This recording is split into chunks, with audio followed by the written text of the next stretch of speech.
পড়ে যায় সেটা বলা যায় না। এখন এই ব্রিজটা যদি আমাদের নষ্ট হয়ে যায় তত আমাদের সিদ্ধাতের আর শেষ নাই।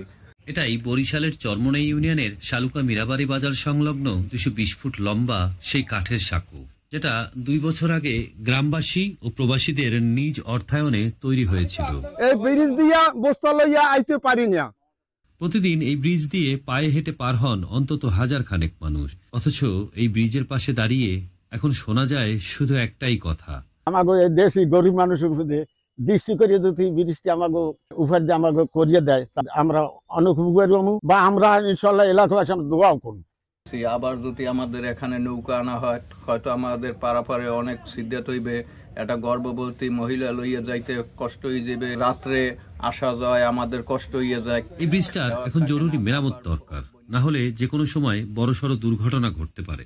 কাঠের ফাটল, পচে যাওয়া খুঁটি, নড়বড়ে কাঠের রেলিং, সব মিলিয়ে এখন এই ব্রিজটা যেন প্রতিদিনকার এক আতঙ্কের নাম। স্কুলগামী শিশুরা, বৃদ্ধরা এবং বাজারের ক্রেতা বিক্রেতা সবাই এই ব্রিজ দিয়েই যাতায়াত করেন। বর্ষাকালে পরিস্থিতি হয় আরো ভয়াবহ। প্রতিদিনই থাকে স্লিপ করে পড়ে যাওয়ার ঝুঁকি, কিন্তু বিকল্প পথ না থাকায় বাধ্য হয়ে সবাই ঝুঁকি নিয়েই পার হন। এই ব্রিজটা দিয়ে আমাদের অনেক উপকার হয়েছে, আমাদের আসা যাওয়ার অনেক সুযোগ সুবিধা ভালো হয়েছে, কিন্তু মাঝে মাঝে ভাঙ্গে গেছে। সহায়তা করার জন্য আপনাদের কাছে একটু আবেদন জানাইতেছি। মীরাবাড়ি বাজার চরমোনাই ইউনিয়নের গুরুত্বপূর্ণ একটি লোকাল বাজার, যেখানে প্রায় 20-এর অধিক দোকান, এমনকি একটি সমিলও আছে। গ্রামবাসীর প্রতিদিনের কেনাবেচা ও চলাচলের একমাত্র ভরসা এই সাঁকো ব্রিজটি। অথচ সংশ্লিষ্ট কর্তৃপক্ষ এখনো নিশ্চুপ।